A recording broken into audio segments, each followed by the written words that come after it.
Everybody like and subscribe, praise the bell icon. Story number 1. It was supposed to be a quick winter getaway, a cozy cabin retreat deep in the mountains of Montana. 4 friends, Lena, Kyle, Marissa, and Jordan, had rented the place off an obscure listing site, looking for isolation and silence. They found it. The cabin sat miles from the nearest paved road, reachable only by snowmobile in the winter. The ad mentioned complete solitude, which at the time sounded like a dream. They arrived just as the sky started to gray. The forecast predicted heavy snow, but they figured they'd be gone before it got too bad. The cabin was exactly as advertised, remote, rustic, and surrounded by a forest so thick it swallowed the horizon. No phone service, no Wi-Fi, no neighbors, just them and the whispering pine trees. The storm hit that night, hard. By morning, the world outside the windows had vanished under a wall of white. Snow had buried the porch and half covered the windows. The wind howled like a dying animal, constant and shrill. They laughed it off at first, threw logs in the fireplace, made hot chocolate, played board games, but by day 2 the laughter had thinned. The snow hadn't stopped. Visibility was zero. They couldn't even see the edge of the clearing where the forest began. The power went out on day 3. They thought the generator would kick in. It didn't. Jordan checked and found it had been smashed. Like not just damaged, but torn apart, wires yanked out, the casing dented like it had been hit with a sledgehammer. They told themselves it must have been a fallen tree limb or a bear. But no tracks, no sign of an animal, and that's when Lena noticed the other tracks. Human footprints, bare feet, in the snow. They started at the back of the cabin and disappeared into the forest. No one had gone outside that night. The door had been locked.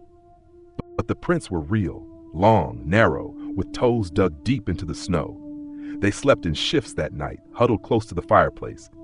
No one spoke much, just listened to the wind and the creaks in the wood. Around 3 a.m., Kyle woke Lena up, whispering that he heard something. She followed him to the kitchen window and saw them. Shapes, 4 figures, standing just at the edge of the forest, barely visible in the snowstorm. Not moving, just watching. They were still there when the sun came up. They looked human, sort of, but wrong. Too tall, skin too pale, like bone. No clothes, just long, brittle hair whipping around in the wind. When Marissa finally cracked and opened the door to scream at them, they didn't move, didn't flinch, just kept staring. But hours later, they were gone. That night, something scraped against the cabin. A soft, methodical sound, like nails on wood. They found long scratch marks by every window the next morning. Lena wanted to leave, said they should take the snowmobiles and risk it. But when they got to the shed, both were gone. Just gone. No tracks, no drag marks, just a hole in the snow where they'd been parked.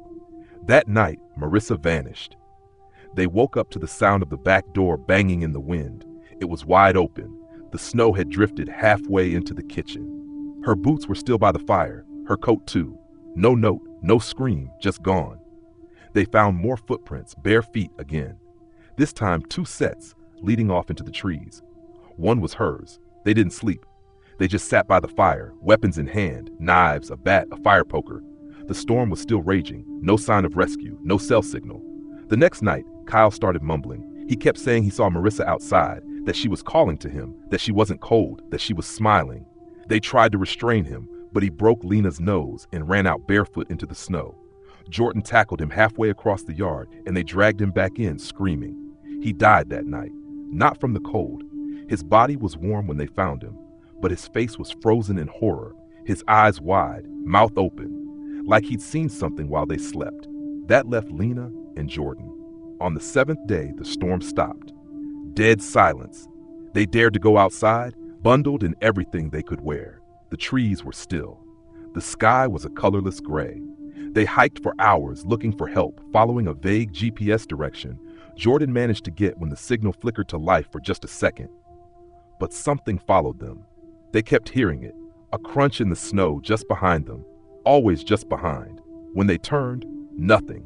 But the wind would carry a laugh, high-pitched, almost childlike. They found a ranger station late that night. Abandoned, ransacked, blood on the walls, and more footprints, always barefoot, always just arriving before them. Lena made it out 2 days later, alone. She was found wandering along a snowy back road, clothes torn, covered in frostbite and bruises. She didn't speak for weeks. When she finally did, she told the story.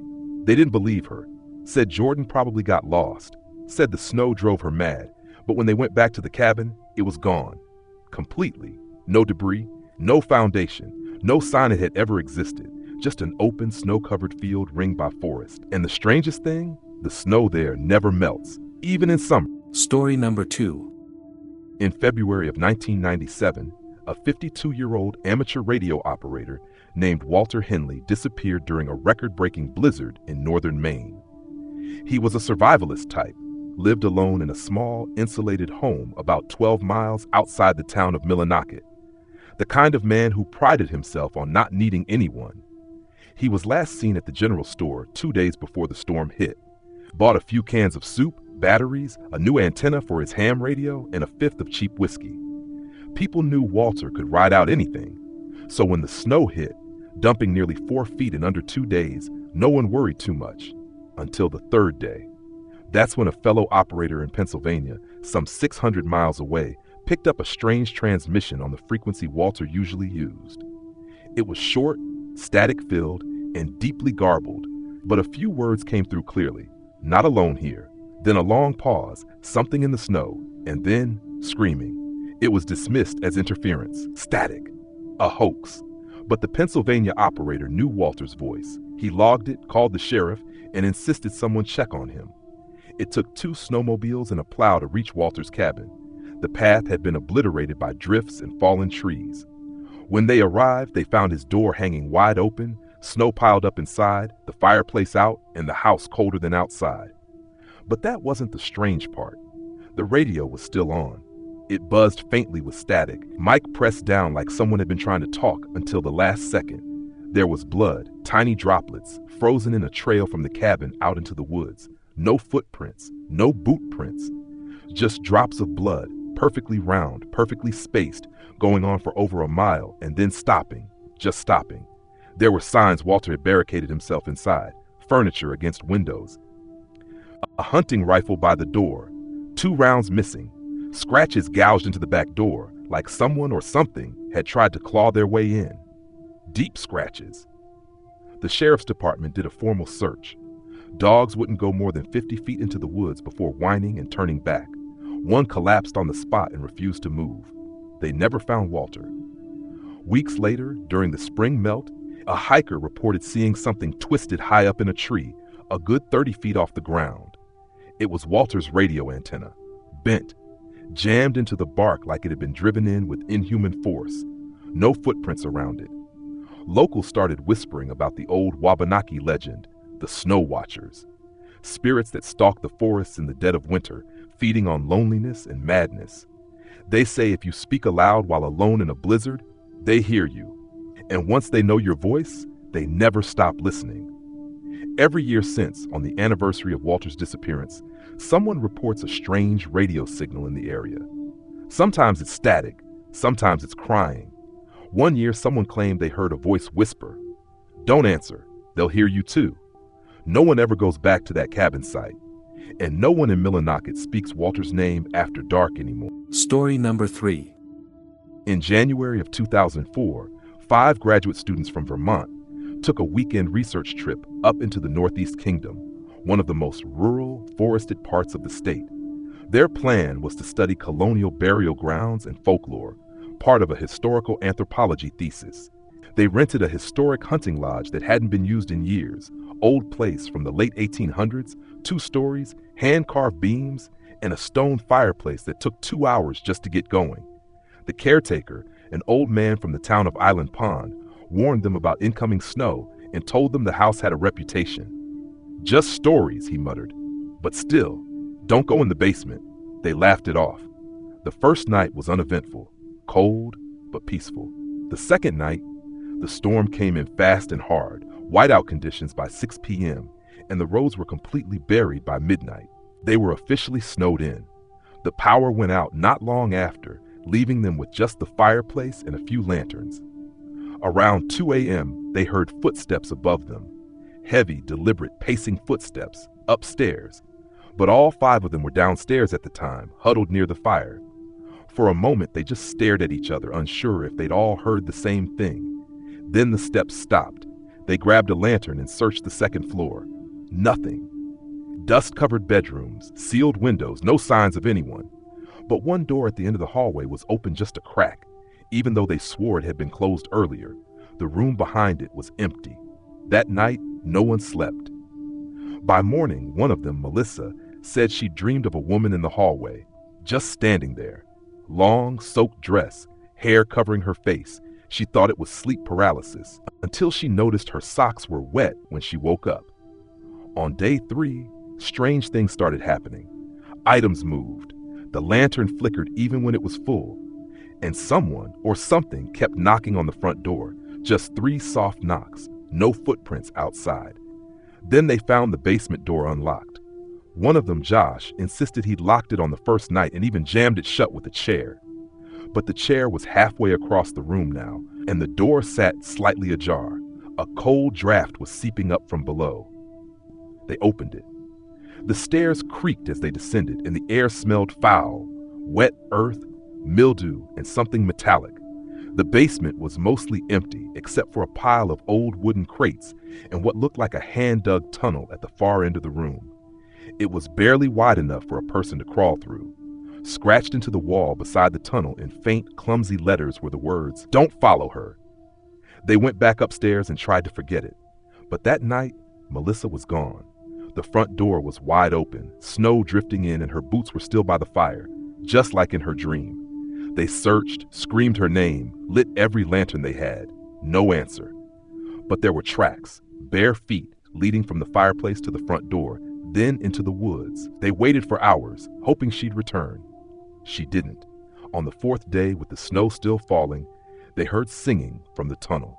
A woman's voice, low and mournful, echoing up through the house. Josh wanted to leave immediately to take their chances with the storm. But before they could pack, the singing stopped, and the cellar door slammed shut on its own. They found him later that night, Josh, sitting at the bottom of the basement stairs, eyes wide, mouth open. He was breathing, but unresponsive. He didn't blink, didn't speak. When help finally arrived, 2 days later, only 3 of them were left, silent, frostbitten, and visibly traumatized. Josh was taken to a hospital where he remained catatonic for the rest of his life. Melissa was never found. And the tunnel? The rescue team sealed it with concrete. The caretaker said they should have sealed it decades ago. Some houses aren't haunted, he told the police. They're hungry. No one has stayed in that lodge since. And during heavy snowfalls, hikers have reported hearing singing in the woods, low and distant, just beneath the wind. Always the same tune. No words, just a melody that makes your blood go cold. Story number 4. In December 1983, an old steam train was being transferred from a museum in Toronto to a private collector in Winnipeg.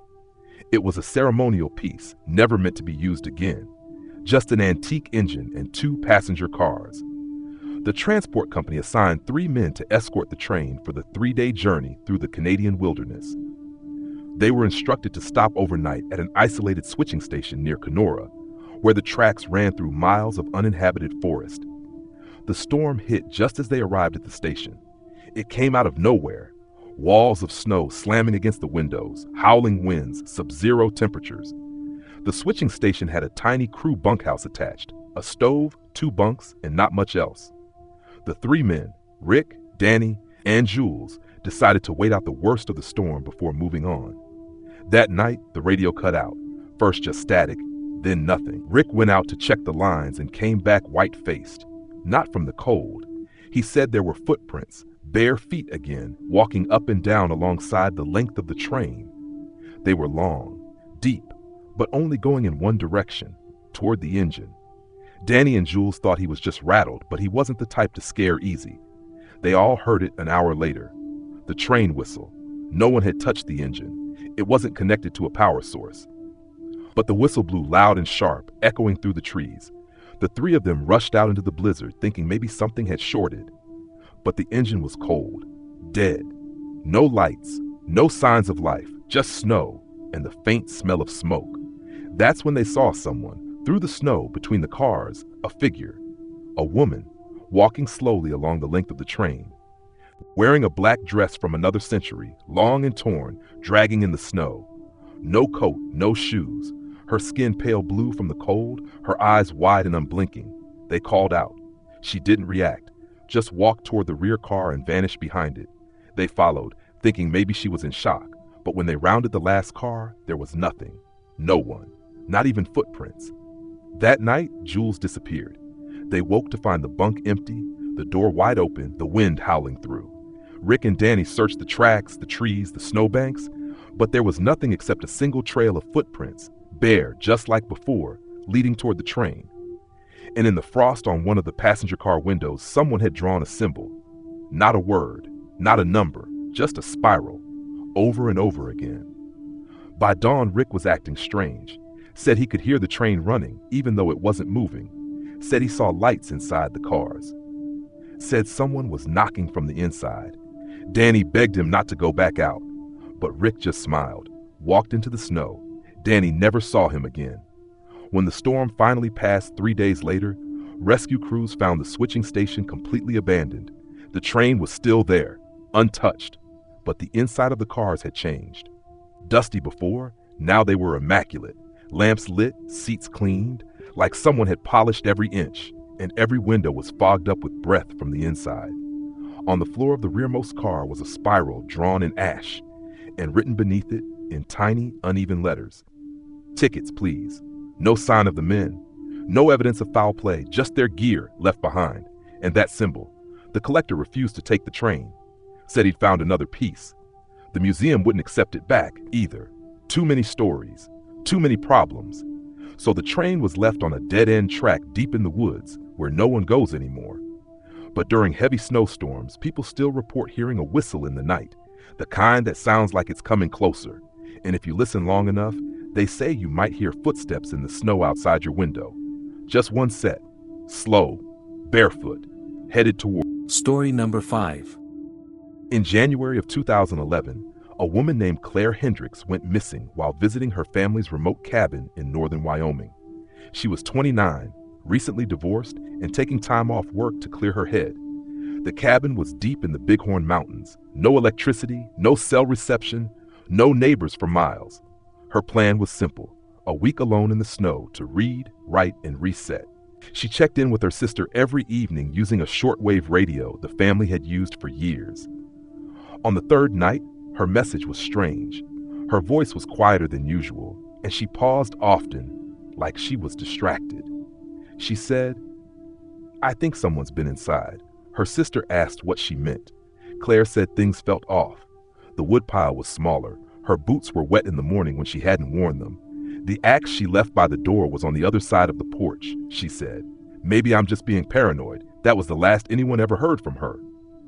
When the storm cleared 2 days later, her brother-in-law and a local deputy went up to check. The trail was difficult. 2 feet of fresh snow, fallen trees, and no fresh tracks. When they finally arrived, they found the cabin locked from the inside. No sign of forced entry. Claire's gear was there: jacket, gloves, even her snow boots. The fireplace was out, her food untouched. Her journal was open on the table, and the last line she wrote simply said, "Something is wrong with the snow." They searched the woods for a week. No footprints, no drag marks, no blood, nothing. Helicopters, dogs, thermal cameras. It was like she'd just evaporated. Then they checked the cabin's attic. It was small, unfinished, just exposed beams and insulation. And in the dust, they found something that didn't make sense: prints. Bare hands and knees, like someone had been crawling around silently above Claire while she was inside. Dozens of smudges, all facing the same direction. And in one corner, they found a pile of half-eaten food. Not hers. Frozen berries, dried meat, animal bones, stuff that hadn't come from the cabin, like someone had been living there. They pulled DNA from a few strands of hair they found up there. It didn't match Claire. It didn't match anyone. The case remains open to this day, but unofficially, locals have a theory. They call it the crawler, an old story about something that lives off-grid, only coming down during blizzards when the snow masks the sound of movement. Something that watches, waits, and only takes people when the storm is loud enough to hide the noise. They say if you ever stay in the mountains during a blizzard, don't trust what you hear on the roof. Don't assume you're alone just because you lock the doors. And whatever you do, never leave food in the attic, because if it gets hungry enough, it might just come down early. Story number 6. In February 1972, a snowplow crew clearing a forgotten road in southern Colorado came across an old car buried halfway in a snowbank. No big deal at first. It had clearly been there for a few days. Doors locked, no one inside. The windows were frosted from the inside, like someone had been breathing heavily just before the cold took over. The registration was traced to a man named Russell Crane, a 40-year-old geologist who had been working in the area, studying fault lines and old mining maps. According to the report, he'd checked into a roadside motel 5 days earlier, left in the middle of the night, and never came back. The car was about 30 miles off course. No one could figure out why he would have taken that old mining road. It wasn't even marked on most modern maps. But something had drawn him there. In the trunk, they found a journal.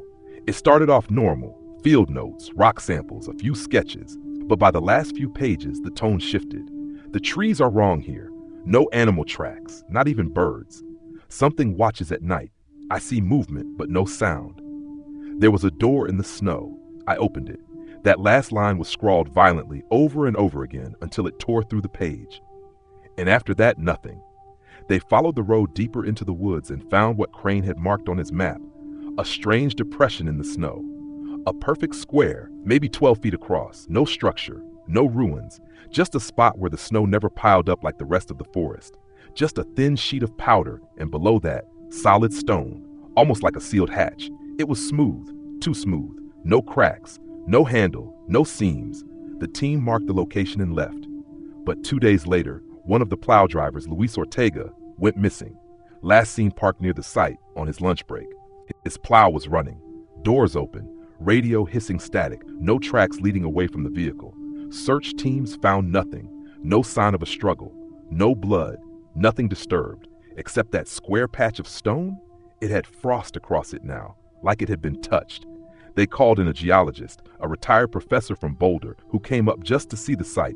He went pale the second he laid eyes on it, said it reminded him of something, an oral legend among a now extinct native tribe, a story about the place that wasn't supposed to open, a prison, they believed, for something that walked like a man but whispered like snow. The professor left the next morning and never spoke publicly about what he saw. And that patch in the woods, they tried to excavate it once. The machines failed. The road caved in. One worker had a seizure and bit off his own tongue. After that, the state quietly closed the area, put up signs about avalanche danger, rewrote the maps. But still, every few years, someone wanders up that old road during a blizzard. Hikers, researchers, conspiracy hunters. They never come back. And locals swear, if you're near that part of the woods when the wind starts howling, you might hear it. Not words exactly, but something that wants to sound like words. They say it's still beneath the snow, waiting for the right kind of cold, the kind that cracks the earth open. Story number 7. In the winter of 1994, a small weather research team stationed at a remote Alaskan outpost went completely dark during one of the worst blizzards the region had seen in decades. There were 4 of them: Dr. Alice Morrow, her assistant Ben, meteorologist Craig Lyle, and a wilderness medic named Aaron. They were stationed 70 miles from the nearest village in a prefab modular station bolted into the permafrost. The storm came hard and fast, howling winds and total whiteout within hours. Communications were cut, the generators started failing, and temperatures dropped below 40 degrees.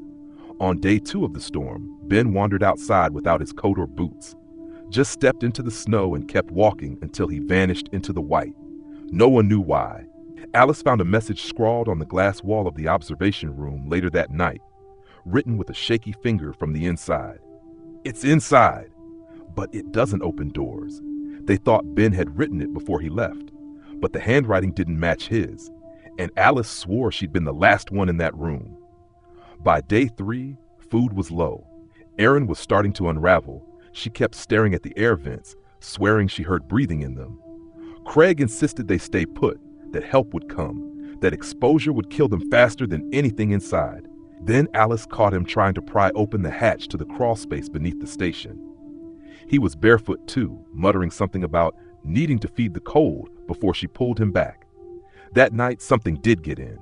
It didn't break a door, didn't smash a window, but the trapdoor to the crawlspace was open when they woke up. Aaron was gone, and on the walls, frost had formed in long, finger-like streaks, reaching in, not out. Craig snapped. He started pacing the halls, turning on every light, burning through batteries. He said he saw Aaron crawling on the ceiling, that she wasn't Aaron anymore, that her eyes were wrong, that her joints were bending backward. Alice locked herself in the supply room, armed with a flare gun. She listened as Craig started tearing through the rooms looking for her, calling her name like he didn't recognize it anymore. The final log in Alice's research notebook read, "It's not a creature. It's the cold. It changes them. It gets in and it wears them like a coat." The storm lifted on the 6th day. When rescue teams arrived, the station looked mostly intact, except for the claw marks in the insulation and the fact that every reflective surface, windows, steel panels, even pots, had been smeared with soot, like someone didn't want to see their own reflection. Alice was gone. So was Aaron. So was Craig. Only Ben was found, frozen solid half a mile from the station, sitting upright in the snow, smiling. They say his body temp was impossibly low, lower than a human should have been able to survive. But the weirdest part, his eyes weren't frozen. They were clear, wet, like he just blinked a second ago. The autopsy tech who examined him quit a week later, said the corpse's lips moved when she was alone in the room. Said it whispered something she still refuses to repeat. Since then, the station has been abandoned. The government sealed the logs, but some of them leaked, and a new theory started forming among fringe researchers. That extreme cold doesn't just kill, it infects.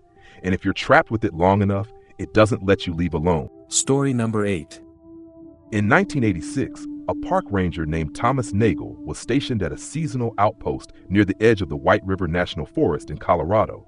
The outpost was used only in winter to monitor avalanche activity and track snowpack levels. It was just a one-man station. Tiny, insulated, buried in 6 feet of snow for most of the season. Rangers rotated every 2 weeks. Thomas was supposed to check in every morning on the shortwave radio. He did for the first 5 days. Weather reports, snow depth, nothing unusual. On day 6, his check-in was late. When he finally came through, his voice was low, shaky. He said something strange. "Please confirm, there's no one scheduled to relieve me early?" They told him no. He didn't respond for 10 seconds, then just, "Thought I saw someone out past the tree line. Might be a hiker." Then the transmission cut. They didn't hear from him again. A helicopter was sent the next day when the storm cleared. What they found has been debated ever since. The cabin was locked from the inside. The lights were still on. Coffee still warm. The fireplace had gone out. Thomas's parka was hanging on the hook by the door. He'd gone out into an ice 30-degree blizzard without a coat, boots, gloves, or flashlight. There were no tracks in the snow around the cabin. None leading out. None leading in. Except for one thing. Strange markings. Circular impressions in the snow about 6 feet apart, like something had hopped or landed. Perfectly spaced. Perfectly round. Deep, but with no detail inside. Just smooth, shallow pits leading from the forest to the cabin door. Inside, the table had been turned on its side. Thomas's logbook was open. The last thing he wrote said, "It's smiling now. I didn't know it had a face. They searched the woods for 2 weeks. No body. No sign of animal activity. No evidence of human tracks. Just the snow. And those strange circular prints that kept reappearing near the tree line, even after fresh snowfall. Locals eventually gave it a name, the Grinner. A spirit, a creature, maybe even a hallucination brought on by isolation, but too many stories matched. Snow's horrors seeing someone standing still for hours in the woods. Hunters catching sight of a pale face behind the trees, too tall, too long, too still, smiling. One hiker claimed he saw it just before getting caught in a sudden storm. He survived, but his partner vanished without a trace. When he was found, he was repeating the same thing over and over. It was wearing his skin, but it wasn't him. The outpost Thomas worked at was torn down the next year. They said it was too remote, too unstable, too costly to maintain. But people who live near that stretch of forest say sometimes, during whiteouts, you can see a shape just at the edge of the snow. Not moving, not walking, just standing, as if it's waiting for you to look long enough. And if you do, you might notice it has no eyes, just a mouth that goes too wide. And even though it never moves, the snow beneath it shows new prints every time you blink, perfectly round, perfectly spaced, getting close. Story number 9. In January of 1991, a group of utility workers was sent to investigate a radio blackout in a remote Alaskan village called New Car Low, population 42. The village was built around an old cannery and a small airstrip, nestled between forested ridges and tundra. It wasn't on any official state map anymore, not because it disappeared, but because people had stopped including it. 2 workers, Dennis Parr and Monica Walsh, were dropped in by Snowcat during a whiteout. Visibility was low, so they had to leave the vehicle behind and snowshoe the last mile into the village. When they arrived, they found the town covered in an eerie stillness. Chimneys were cold, doors hung open. Food was left out on tables, frozen solid. Clothes still hung on lines between cabins, now stiff and crackling with frost. But not a single person remained. There were no footprints, no drag marks, no signs of violence. Just a single word, spray painted in red on the side of the old cannery building. Remember. Dennis wanted to leave immediately, but Monica insisted on checking the village records. In the town hall's basement, she found boxes of old journals and handwritten logs going back decades. And that's when she discovered something that didn't make sense. New Car Low wasn't 42 people strong. It never had been. There were only 5 original residents on record. No birth certificates for the rest. No visitors listed. No incoming shipments for years. Just the same names, repeated in loop. Different handwriting, same names, over and over. Each year, new pages written by someone else, as if something had been mimicking them. Pretending, filling in the blanks, keeping up appearances for no one. In the final journal, dated just weeks before they arrived, there was a single entry. We dug too deep. The well wasn't a well. It was a door. That night, while they waited for rescue, Dennis left the cabin. Monica heard the crunch of snow, then silence. She grabbed her flashlight and followed his tracks. They led straight to the old community well at the center of town. Except it wasn't a well anymore. It was wide, clean, too clean, like it had been scraped open. No ice, no frost, just a perfect black circle yawning into the earth. Dennis's footprints led right to the edge. But none led away. When Monica turned around to run, she saw something standing near the church at the end of the street. It looked like Dennis, but not quite. The head tilted at a wrong angle, the eyes too black, the mouth too wide like it had been carved into a mask of him. It didn't move, just watched. She backed away. It smiled. When rescue finally arrived at sunrise, Monica was found lying half buried in a drift, frostbitten, dehydrated, repeating one sentence. They don't take you, they become you. The village was abandoned again after that. The Snowcat team refused to go back in. State officials sealed the area off entirely. No official record of New Car Low remains, and if you ask the government about it, they'll tell you no such town ever existed. But pilots flying over that stretch of tundra sometimes report seeing a perfect ring in the snow. A dark hole, no ice, no buildup, just a shape that wasn't made by wind. And if you listen closely enough to your radio on those nights, through the static, you might hear a voice saying your name. In your voice. Story number 10. In December of 2003, a man named Julian Harris was driving alone through the Yukon Territory, Canada. He had taken the route through the icy wilderness to visit a remote relative he hadn't seen in years. It was a long haul, and the weather had turned against him quickly. Snow began to fall so thick that the road was barely visible, and the wind whipped around his car with a force that made the engine struggle. After an hour of slowing down, he decided to pull off the highway and wait out the storm in a small cabin he saw along the road. There was a sign out front, faded with age. Lonesome Hollow, cabin for rent. It was an odd place, hidden among towering pines, far off any known map. But the cabin seemed like a safe enough refuge, and Julian needed to get out of the storm. He knocked on the door, and a man in his 60s answered. He looked tired, but not unkind. His name was Oliver, and he let Julian in without hesitation, explaining that he had been alone there for years. The two exchanged pleasantries, Julian mentioning his trip and the weather, while Oliver simply nodded, his eyes distant. That night, as the storm raged outside, Julian went to bed. He hadn't intended to, But the silence of the place had an almost hypnotic effect, and sleep found him easily. Around 2 a.m., he awoke to the sound of a creaking floorboard. The house was unnaturally cold. Julian pulled on his sweater and checked the window. The snow outside was thick, but he could see the reflection of something moving through the foggy glass. He rubbed his eyes, thinking it was just his imagination. But then he saw it again. There was a figure, tall and pale, standing just at the edge of the trees. He couldn't make out details. It looked like a shadow, but it was too tall, its limbs twisting in ways that shouldn't have been possible. Julian froze. The figure didn't move, but somehow Julian knew it was aware of him. He turned to check if Oliver was awake, but his bed was empty. The sheets were cold, as though he hadn't been in bed for hours. Confused, Julian stood up and cautiously approached the door, his heartbeat thudding in his ears. When he opened it, he found the man, Oliver, standing at the edge of the porch, facing the same figure. His back was hunched, his body stiff. He didn't react when Julian called out his name. The wind howled. The figure outside didn't move, but its face, if it even had one, was staring directly at Julian. Its eyes, dark and endless, gleamed with malice.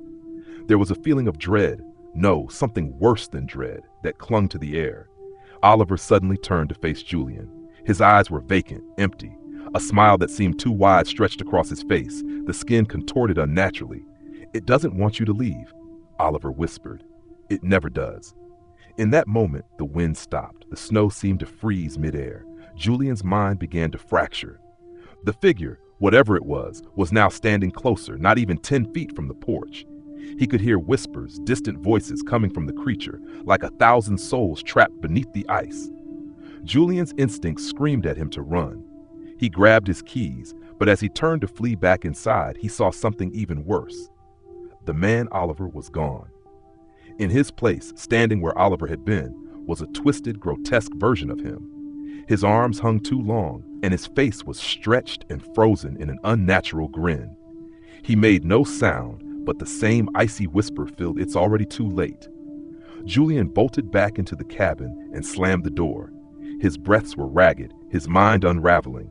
He locked the door, but as he backed away, he saw that the walls were no longer made of wood. They had become ice, thick and slick, as though the cabin was slowly freezing over. The last thing Julian heard before his mind went numb was the sound of the snow outside, the crunching of footsteps in the deep snow, moving closer and closer. Julian was found 2 days later in the same spot he'd entered the cabin. His body was perfectly preserved, but his face was frozen in terror, with an expression of absolute horror, as though he'd seen something no human should ever witness. No one could explain what happened. The storm passed, but the cabin was gone. Not destroyed, gone. It was as if it had never existed. Years later, other travelers have reported seeing the cabin, but it's never in the same place.